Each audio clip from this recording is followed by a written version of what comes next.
오늘 하루도 하나님의 은혜 가운데 시작하는 여러분 주의 이름으로 축복하고 또 환영합니다.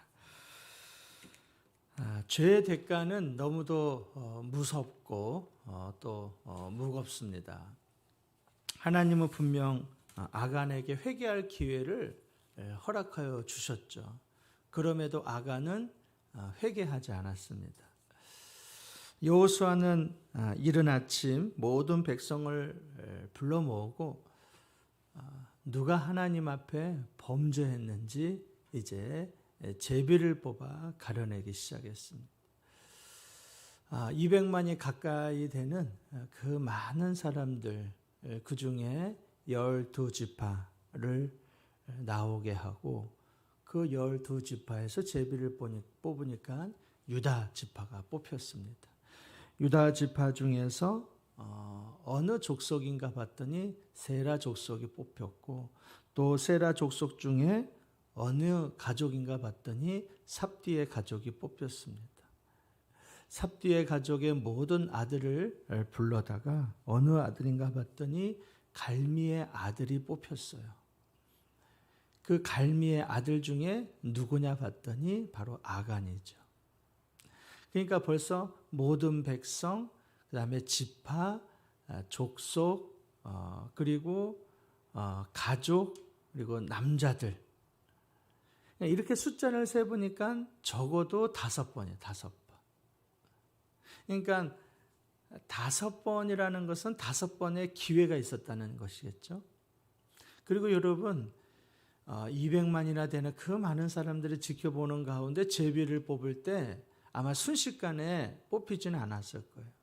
아마도 적지 않은 시간이 걸렸을 겁니다.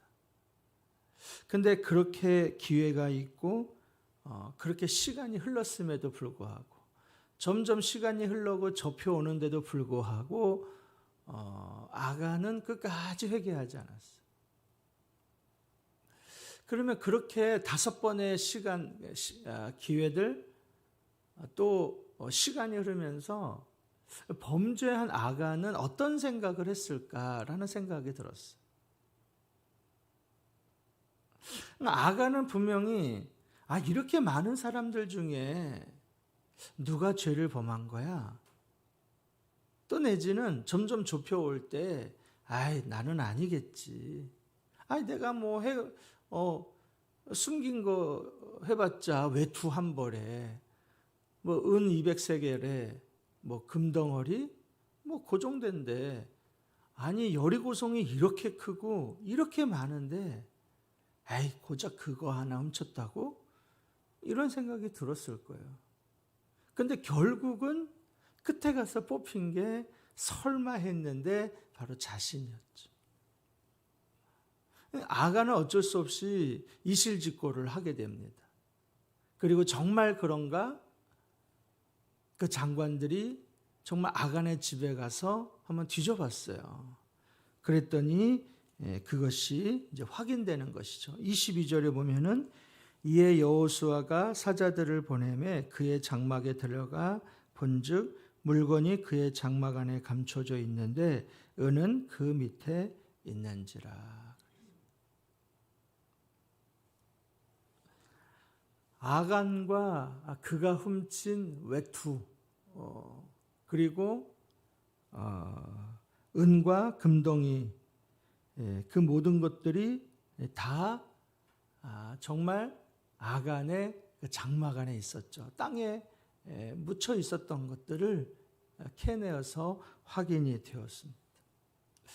제가 이 말씀을 보면서 눈에 보이는 사람을 속이는 건 참 쉬워요. 그렇죠? 요즘도 보이스피싱이 얼마나 많습니까? 그렇죠? 보이스피싱이 사실 목소리를 통해서 속임을 당하지만 사람을 속이기는 너무 쉽습니다. 그런데 하나님은 속일 수가 없다라는 거죠. 하나님은 다 알고 있었다라는 거죠. 7장 말미에 이렇게 쓰여 있지만 이미 하나님은 처음부터 아간을 지목했습니다. 유다의 지파부터 시작해서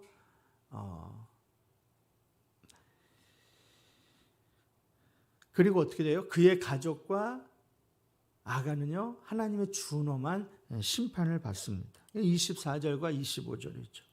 여호수아가 이스라엘 모든 사람과 더불어 세라의 아들 아간을 잡고 그 은과 그 외투와 그 금덩이와 그의 아들들과 그의 딸들과 그의 소들과 그의 나귀들과 그의 양들과 그의 장막과 그에게 속한 모든 것을 이끌고 아골 골짜기로 가서 여호수아가 이르되 네가 어찌하여 우리를 괴롭게 하느냐 여호와께서 오늘 너를 괴롭게 하시리라 하니 온 이스라엘이 그를 돌로 치고 물건들도 돌로 치고 불사르고. 아간과 그의 훔친 은과 외투와 금덩어리, 아들들과 딸들과 소들과 나귀들과 양들과 장막과 그에 속한 모든 것을 아골 골짜기로 끌고 가서 네가 어찌하여 우리를 괴롭게 하느냐. 괴롭게 하느냐. 괴롭다라는 거야 사실. 너를 통해서 아이성에 대한 패배, 그리고 돌로 치고 불살았다라는. 여러분 얼마나 끔찍한 사건입니까? 아주 무서운 심판이지. 근데 여러분 이 본문을 자세히 한번 보십시오. 24절을. 여기에 보면은 아간에 속한 모든 것이 들어있는데 빠진 것이 있어요. 빠진 것. 한번 찾아보세요. 뭐가 빠졌는지. 아간뿐만 아니라 그가 훔친 은과 금덩어리와 외투도 있고 그의 자녀들도 있어요. 그의 가축도 있습니다. 소도 있고 나귀도 있고 양도 있고 장막도 있고 그에 속한 모든 것이 있어요. 근데 빠진 것이 있습니다. 더 정확히 얘기하면 빠진 사람이 있어요. 누가 빠졌을까요? 네, 맞아요. 그의 아내가 빠졌어요. 그럼 왜 그의 아내는 빠졌을까? 그가 범죄한 모든 것을 하나님이 심판하라 그래서 그가 속한 모든 건 다 있어요. 근데 유일하게 아내만 빠졌어요. 왜 빠졌을까? 또 하나 궁금한 것은 뭐냐? 분명히 아간이 범죄를 했어요. 아간을 범죄했는데 아간의 범죄 때문에 그의 자녀들도 심판을 받습니다. 여러분 부모가 죄를 범하면 그 자녀들까지 그 심판을 받는 것이 맞을까요? 우리 속된 말로 내가 죄가 많으니까 내 자식까지 고생을 한다. 우리 부모의 죄 때문에 나까지 힘들다.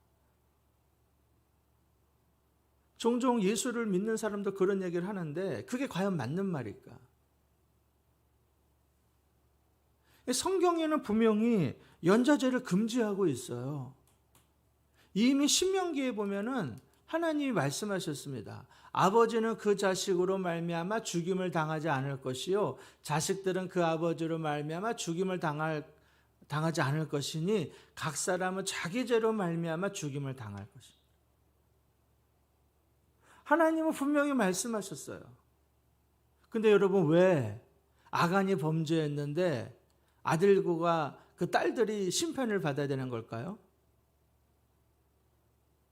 신명기 말씀은 요단강을 건너기 전에 이미 40년 전에 시내산에, 정확히 얘기하면 38년 전에 시내산에 올라갔을 때 모세가 받았던 율법 아닙니까? 그럼 50년도 안 지났어요. 그럼 하나님이 모세 때 주신 율법과 여호수아 때 주신 율법이 다른 건가요? 아간이 범죄했으면 아간만 하나님이 심판하면 되는 거예요. 근데 그의 아들도 다 심판을 받습니다. 왜 그의 아내는 빠졌고 왜 그의 아들과 자녀들은 그 아버지 때문에 심판을 받아야 되는 그 이유가 뭘까? 제가 이 말씀을 묵상하다가 생각난 것이 출애굽기에 있는 말씀이었어요. 32장에 보면은 모세가 시내산에서 올라가서 40일 동안 금식하면서 하나님 앞에 십계명을 받습니다. 근데 그 밑에는 아론을 중심으로 해서 다 금송아지를 섬기죠. 그러니까 모세가 십계명을 들고 내려다가 얼마나 화딱지가 났던지 십계명을 바닥으로 내던지지 않습니까? 그러면서 모세가 했던 것은 무엇이냐? 하나님 편에 서 있는 사람 나오라 그랬더니 레위 자손이 나왔어요. 그리고 레위 자손을 향해서 이 문에서 저쪽으로 통과하면서 형제든 자매이든 이웃이든 친척이든 가리지 말고 모두 다 죽이라 그랬어요. 그러면 왜 레위 자손이 하나님 편에 서 있는 자라고 말했을까? 분명히 우리가 그때 보면은 대체로 모든 사람이 다 금송아지를 섬겼는데 그럼 레위 자손은 안 섬겼다는 얘기일까? 레위 자손은 아론이 금송아지를 만들 때 그것에 대해서 동조하지 않았던 사람들이 거부했던 사람입니다. 그게 하나님 편에 서 있던 사람이었어요. 레위 자손이 제사장이기 때문에 그런 것이 아니라 동조하지 않고 그것에 대해서 반대했기 때문에 하나님 편에 서 있는 레위 자손을 통하여서 하나님은 심판을 하신 것이죠. 그 본문을 생각을 해보면 왜 아간이 범죄했는데 그의 아들과 그의 딸들이 심판을 받았느냐? 아간이 하나님의 것을 훔치고 숨겼을 때 그것에 대해서 동조했다라는 거예요. 그것에 대해서 알고 있으면서도 불구하고 묵인했다는 겁니다.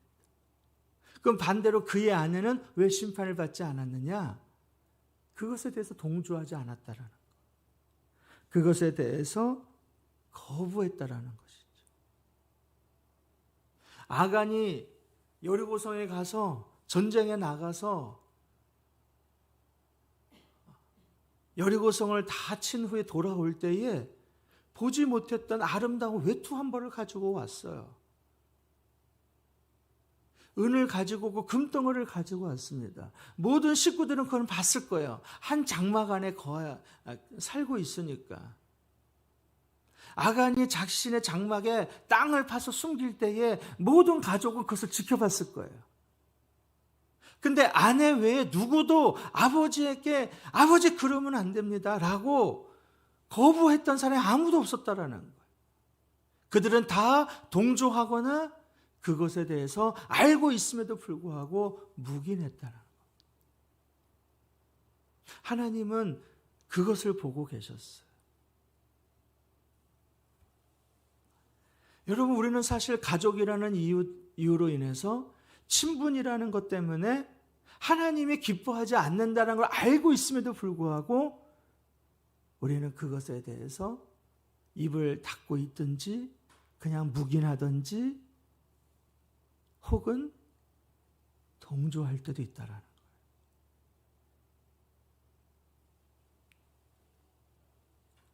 분명 하나님이 그것을 기뻐하지 않는다라는 것을 알고 있음에도 불구하고 우리가 그냥 넘어갈 때가 얼마나 많습니까? 내 남편이기 때문에, 내 아내이기 때문에, 내 자식이기 때문에. 근데 하나님 오늘 그거를 말씀하는 거예요.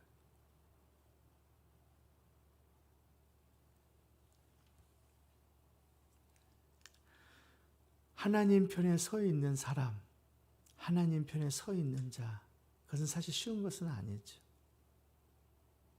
근데 오늘 하나님은 분명하게 말씀하고 있습니다. 하나님 편에 서 있는 자와 하나님 편에 서 있지 않는 자. 아간의 범죄를 통해서 오늘 하루가 그런 하루가 됐으면 좋겠습니다.